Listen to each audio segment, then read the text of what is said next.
Hola, buenas tardes, ¿cómo están? Estoy acá con Carlos Escanapieco, artista plástico, grabador, y vamos a tener una charla, que esta charla forma parte de toda una serie de actividades que arma el Museo de la Cárcova, con la Universidad Nacional de las Artes, obviamente, en donde, bueno, la idea es tener un ida y vuelta con Carlos sobre su experiencia en el taller de grabado en la Escuela de la Cárcova, cómo fueron sus años en la escuela, compartir un poco esas experiencias de trabajo en lo que ahora es el museo y anteriormente fue la Escuela Superior de Bellas Artes. Hola Carlos, ¿cómo estás? Muy bien, muy bien. Buenas tardes, ¿cómo andás vos? Bien, todo bien. Muchas gracias por acceder a la charla. Y bueno, lo primero que te quiero preguntar es qué recuerdos tenés de la escuela superior y cómo era el taller de grabado. Los recuerdos son muy lindos. Viví una época muy hermosa porque teníamos, después de recibidos en la Pueyrredón, el que podía entrar en la Cárcova tenía el taller a la mañana con los docentes y tenía el taller libre a la tarde. Al mediodía nos daban de comer gratuitamente, así que era espectacular en ese momento, en la década del 60. Y bueno, tuve la suerte de tener a grandes profesores como Fernando López Anaya, Ana María Moncalvo, Antonio Latorre, que era el asistente en ese momento. Así que no puedo más que tener buenos recuerdos. Después es un aprendizaje, en realidad lo que nosotros hacemos es un aprendizaje de vida. Nunca, por suerte, llegamos a decir ya conozco todo, ya experimenté todo. Se va experimentando a través de la vida, a través del desarrollo de los años, de las experiencias sobre todo, que es lo que uno aprende. Uno aprende mucho con la experiencia. Y si uno le pone voluntad y un poco de sacrificio, aprende un poco las técnicas, que es el vehículo para que uno pueda expresar los sentimientos o las ideas que a uno se le van creando de alguna manera. Así que mi recuerdo es de lo más lindo que hay. De las tres escuelas es la que estuve mucho más tiempo, primero como estudiante y después como docente, así que tengo un cariño especial y es un recuerdo de mucha gente que ya no está. Más sí. En esa época, porque yo estuve viendo en parte del patrimonio de estampas que tenemos, hay una obra tuya del 60 que ya sí. Se ve un poquito la impronta que después empezaste a desarrollar específicamente en lo que es las monocopias. Yo lo que siento que en la década del 60 de alguna manera estábamos influenciados por lo que pasaba en ese momento y donde los docentes que habíamos tenido en la Belgrano, sobre todo, y después algo en la Pueyrredón, era que había que buscar una imagen propia. Eso es lo que nos decían los profesores.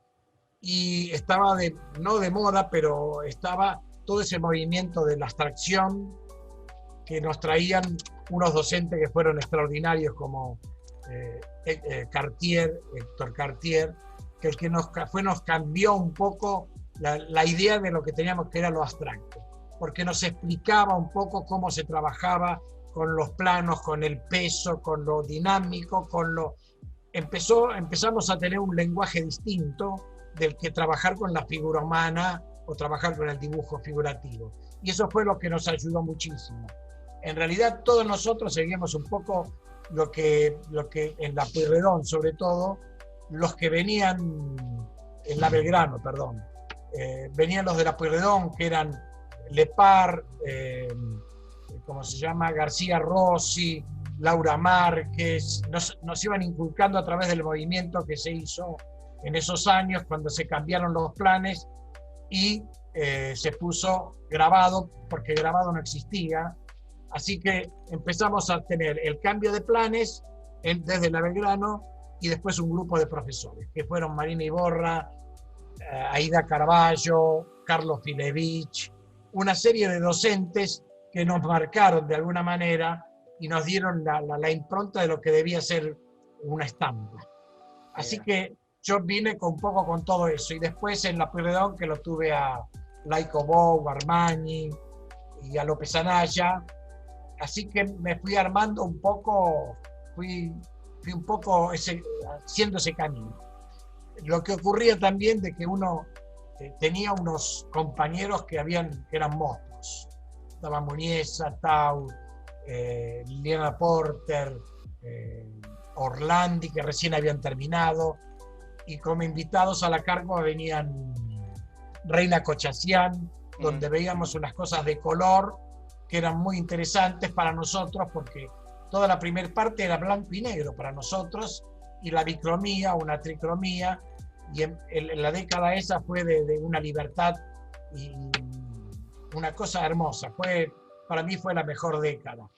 Así que llegué a la Cárcova con todos esos antecedentes, y después con los profesores que tenía en la Cárcova, eran compañeros que tenían. Yo me sentía a veces, uno desgraciadamente a veces se está comparando, y tenía unos monstruos al lado que trabajaban con temas muy intelectuales para mí en ese momento, y yo que estaba haciendo el tema del fútbol y de todas esas cosas, me sentía un poco, digo, ¿qué estoy haciendo? Pero bueno, López Anaya fue un genio porque percibió todo eso y fue el que me sostuvo para que yo siga haciendo lo que yo sentía. Hablaba del sentimiento, aunque vos te saques un 4 y Liliana se saque un 10, vos tenés que seguir con lo que vos sentís, esa es tu verdad. Yo fui alumno tuyo, después ayudante, y fue lo que siempre recalcaste, tanto como cuando te tuvimos como profesor y después como jefe en la cátedra, ¿no? O sea, de motivar y generar esta cosa de que cada alumno pueda empezar a generar una imagen y a no compararse, y a que el laburo de todos vale, hay que ponerle fuerza y hacer las cosas. Es que yo, una cosa que me transmitió algo y que yo no sé si la mejoré o la empeoré, era que en lo nuestro, en cualquier tipo de labor creativa, no solamente en arte visual, cada uno tiene una verdad propia, que no es absoluta, es una verdad propia, y a veces compararse a uno lo atan de alguna manera. Tiene que insistir uno, por eso hablaba tanto del sentimiento, Fernando López Anaya, que seas auténtico, después es la vida la que te va después es un poco de suerte a veces, en fin, pero lo que importaba era el trabajo, era aprender el oficio para tener las maneras de expresar lo que vos sentías. Eso fue lo más importante de todo, de lo que yo recibí con Ana María Moncalvo, que fue otra gran profesora, por suerte. Así que yo de la Cárcova me acuerdo de una manera querida, y a veces me duele que el tiempo, la historia o las circunstancias de cómo se van desarrollando las cosas se haya perdido algo, aunque ahora parece que, por lo menos sé que el taller de Lito está trabajando, y bueno, que tienen a una docente, y bueno, y que hay mucha gente, así que eso lo descarto que mejore. Y que se está poniendo en valor también el patrimonio de estampas. ¿Cómo se fue formando ese gabinete, ese patrimonio de estampas? Que hay unos nombres increíbles. Me acuerdo cuando empezó, que compraron unas carpetas grises, mandaron a hacer para todos los alumnos. La costumbre en la escuela era, cuando llegaba fin de año y se hacía el examen, se entregaban algunos trabajos, los que los profesores consideraban que tenían un buen nivel para integrar esas carpetas. Y después hubo tantas intervenciones que se fueron, o sea, y ya no estaba más López Anaya, y fue quedando en biblioteca. Por suerte se preservaron bastante bien, y ahora la mejor idea que tenían era poder rescatar lo que estaba bueno, porque está la historia del arte argentino, del grabado argentino por lo menos, con respecto a lo que era en la Escuela Superior de Bellas Artes. Así que bueno, había obras de Lasansky, de Mauricio Lasansky, que no estaba, había obras de Aida Carvalho, de Ana María Moncalvo, de López Anaya, en fin, de un grupo grande de grabadores de esa época, que fue fundamental, que se puede hacer toda una historia del grabado argentino a través de eso. No un poco parcial quizá, pero una cosa muy, muy seria de alguna manera. Sí, Así que, y además una muestra de todas las técnicas, porque en realidad hay de todas, o sea, no hay una que no esté representada. Está monocopias, aguafuertes y aguatintas, silografías, bueno, litografía, lito, seri, hay de todo. nos tenían, el oficio era fundamental. Antonio Latorre nos tenía con las técnicas, vos las tenías que aprender. O sea, te las hacían para mostrarte, pero después te dejaban que vos las resuelvas. No que te daban un manual y hacías lo que te hacía el ayudante o el asistente. Te obligaban, por lo menos eso es lo que yo sentí, a que vos te desarrolles. Aparte, en algún momento te decían, profesor, usted es profesor. Piense, razone. No era que te ayudaban como en la Belgrano a seguir el camino, cómo tenía que seguir cada paso a paso. Era más importante la charla teórica, un poco de la historia, de por qué se tiene que construir un artista o un profesor o un docente, más que ayudarte a terminar un trabajo. Cuando entrabas en la escuela superior en la Cárcova, ya venías con todo un bagaje de conocimientos de técnica bastante importantes. Hiciste por lo menos la Prilidiano seguro, y después hiciste la Belgrano más, pero... Yo lo que sentía, aparte de los exámenes, el de ingreso, era una semana de examen y era exigente al máximo. Bueno, en grabado quizá había algo de ayuda, pero en pintura y escultura, que habían tantos, entraban muy pocos, no entraban todos. Así que y después los exámenes te los tomaba el profesor de la cátedra y todos los profesores de todas las materias de la escuela.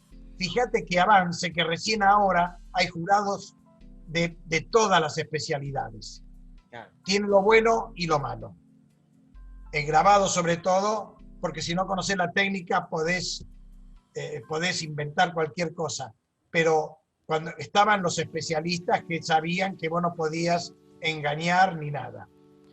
Y te quería decir otra cosa con respecto a eso que yo siempre insisto. En lo nuestro no hay una ley que diga esto es bueno y esto es malo. Es una cosa muy subjetiva de cada individuo. A mí me gusta o no me gusta. Después quizá hay una imagen que le gusta a la mayoría. Y eso, bueno, eso es cuestión de circunstancias que se pueden dar, que no se pueden manejar. Así que por eso también insisto de que uno cuando, en la escuela, sobre todo en la docencia, de que cada uno haga lo que siente, que todos de alguna manera si hacen algo que está con base, que está con lo real, siempre va a ser auténtico. Y eso después el camino dirá, la vida dirá, y hasta que no estemos muertos no podemos decir de que no terminamos de aprender. Y otra cosa, ¿y cómo fue el cambio cuando dejaste de ser alumno y entraste como docente? O sea, pasaste a estar en otro lugar, ¿no? Sí. En la escuela, lamentablemente, a raíz de todos los cambios políticos que habían, generalmente se fue perdiendo, a partir sobre todo después del 75, 76, se fue perdiendo una coherencia que antes estaba manejada por el consejo de la escuela, que eran un representante de cada curso, y estaban de directores, estuvo de López Anaya, Erio Silva, que falleció en un accidente y quedó después López Anaya. Después en el consejo estuvo Mario Banarelli, Germán Gelpi, que eran unos capos en escenografía, eran los más reconocidos del país de alguna manera. Y hubo muchos, estuvo Ponciano Cárdenas en un momento, pero hubo muchos cambios. Pero la escuela se manejaba por el consejo. Y para entrar como docente, cuando entrabas como docente, la pucha, como que conseguías lo máximo, claro, porque no entraba cualquiera, y eran toda gente que yo había visto de Ferrari, a Fioravanti, a Labourdet, bueno, a López Anaya, Moncalvo, al de cerámica, que en este momento me olvido, pero me voy a recordarlo, pero y yo entré como maestro de taller, como un pinche, realmente aprender la docencia. Y ahí aprendí muchísimos años, hasta que en el 90 y tantos entré como docente, hasta que se cerró. Y fue una experiencia porque aprendías a escuchar lo que hablaban los otros docentes. Y escuchar uno aprende. Uno cuando menos habla, más aprende. Entonces eso y eso creo, trato de hacerlo siempre cuando percibo de que hay alguien que está explicando algo que yo no lo conozco bien, prefiero oír y callarme la boca un poco.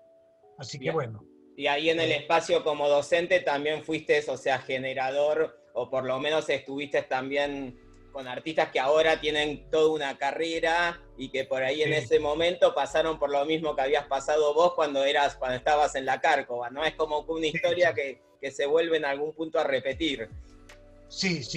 Yo lo que trato es no compararme porque López Anaya, Aida Carballo, por la cual seguí grabado, había tantos profesores. Mira, ahora me estoy acordando de Sepucio Tidone, un escultor extraordinario, y era ayudante de Labourdet, creo que era no me acuerdo si llegó a ser de Fioravanti, porque cuando yo estudiaba en el 60, José Fioravanti estaba haciendo el monumento a la bandera. Así que eran tipos tan humildes. Achero era el profesor que no me podía acordar, Carlos Achero, otro gran docente. Así que yo no me puedo, y me acuerdo de la gente que trabajaba en la escuela, era poca gente, era una cosa de familia. Me acuerdo más a veces de la gente que ayudaba, de los que trabajaban de ordenanza o que hacían la comida, de María, de Beatriz. Tengo unos recuerdos que fueron fundidos a fuego en mi sentimiento. Así que yo no me... mira, un detalle familiar que no tiene nada que ver. Cuando se jubiló Beatriz, que estaba ahí, le traje a ayudar a mi mujer, y después terminó, cuando murió mi papá, la llevé a vivir con mi mamá y murió en mi casa después de 20 años. O sea, era tanto el afecto que yo tenía por la Cárcova, que está metida en la... Y mis hijas me hablan de Beatrice porque participó de mi familia y todo. Y fue todo gracias a la Cárcova, todo eso. Mirá vos, qué linda anécdota. ¿Y cómo era un día empezando en el taller? Porque la experiencia... Viste que el grabado lo que tiene esta cosa del trabajo en común, en comunidad, o sea, porque hay materiales que se comparten, o sea, que por ahí uno en pintura tiene su caballete, en escultura tiene su caballete de escultura y trabaja en grabado, quieras o no, tiempos de prensa, utilizaciones de ciertos materiales, siempre se genera como una comunión diferente. Por lo menos esto es una apreciación. ¿Cómo era eso? Cuando un día en el taller, como docente o como alumno. En el taller como alumno era ir a trabajar, no podías. En esa época íbamos 8 menos cuarto, 9 menos cuarto, 10 menos cuarto, en los micros de obras públicas porque no había transporte. Y si no, íbamos caminando desde Garay, Paseo Colón, caminando por Brasil derecho hasta la escuela, que era otra época. Bueno, y había que llegar antes de las 10 para anotarte, para poder ir a comer. Así que era otra manera de vivir, ni mejor ni peor, era distinta la vida en ese momento. Después trabajábamos, 2 veces por semana venían los profesores y trabajábamos con La Torre, que nos enseñaba muchísimo, un gran tipo, no hablaba mucho, pero sabía. Y después, bueno, y comíamos y a la tarde trabajábamos ya un poco más libre. Y a medida que va pasando el tiempo, uno va teniendo cada vez más libertad, en el sentido de cada vez ibas imaginando más. Ya habíamos empezado a mandar a los salones, así que esa fue la vida. De estudiante fue hermosa. Y después como docente fue distinta, porque ya tenías algo de responsabilidad. A mí me nombró el consejo en el 74, o 75, 75, y bueno, y después seguí hasta el 2008, en el 90 y algo, cuando se jubiló Tau, creo, o no sé quién, pasé como titular, Y bueno, eso fue hasta el cierre. Bueno, y así que la época fue una época, para mí fue inolvidable. Fue inolvidable. Y todos esos ejemplos fue lo que yo traté de armar cuando tuve que armar la cátedra en la Pueyrredón. Yo llamé a todos los exalumnos que yo percibía que tenían una condición docente de transmitir conocimiento, y por eso armé esa cátedra tan hermosa que fue una experiencia espectacular para mí.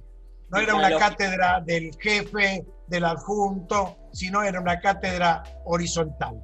Sí. Uno tiene que aprender que uno sabe algo, no Sí, sabe todo. Para los que pasamos por ahí fue increíble. Quería compartir, para los que van a ver esto, algunas obras tuyas. ¿Hay alguna de esa época? No, ¿Hay alguna de esa época? Todavía no. Estas son más nuevas. Ahí las estás viendo. Estas son, sí, estas son monocopias que cuando empecé con un problema físico del brazo, a mí me gustaba mucho la xilografía, que fue lo que hice muchísimo, y entonces empecé a hacer monocopia porque no tenía que hacer mucha fuerza, y empecé a trabajar con los grabadores en general, la época nuestra, no era tan fácil lo del color, porque casi siempre eran los negros, los grises, el blanco, y para empezar a trabajar con color tenés que experimentar. Y yo empecé a experimentar nada más que con el azul, el gris y el blanco y el negro, con cierto cuidado. Y traté de buscar transparencias, las formas abstractas que yo hice desde el 60, y bueno, y eso es lo que estoy tratando de hacer. Ahora, las monocopias que hice, esas, traté de empezarle a meter el negro porque me parece que el negro arma una estructura más fuerte, y bueno, y empezás a descubrir, trabajar con el entintado, 2 o 3 colores en el mismo rodillo, y vas encontrando cosas. En monocopia, por lo menos para mí, tenés que hacer 10, 15, 20 monocopias y a lo mejor te quedan 2, 3 buenas. El único dolor es el papel que se va perdiendo, y más en esta época que está tan caro. Bueno, hace unos años que está caro, pero estaba más accesible, ahora está terrible en este momento. La que está en el museo, que es parte del gabinete, tiene como una estructura bastante parecida, pero en tonos verdes. Ahí ya se empieza a ver algo medio como estas estructuras más geométricas. Sí, en esa época hacía una serie sobre lo americano. Entonces trabajé mucho sobre los incaica, sobre los mayas, los aztecas. Miraba y trataba de hacer algo propio, que no es tan fácil. Por eso tienen una cosa media, no sé, formal de cómo se trabajaba en esa época. Traté de hacer algo propio, pero bueno. Y las xilografías de los tranvías y ¿eso cuándo empezó a aparecer? Eso pasó en el cerca del 80, 79, 80, cuando en una de las tantas mudanzas que tenemos todos, vamos alquilando un taller. Bueno, yo tuve 15, 17 años el taller con Muniesa y con Steckelman, y al principio era ahí en San Telmo, y después fue en el 11, que lo tuvimos casi hasta el 79, 80. En una de las mudanzas de los talleres, después encontré un cuadernito que yo había escrito, anotaba los números de los tranvías que pasaban por la puerta de mi casa. Y anotaba los números y anotaba, tenían puerta, no tenían puerta, tenían tantas ventanas. Era una cosa de los 8, 9, 10 años.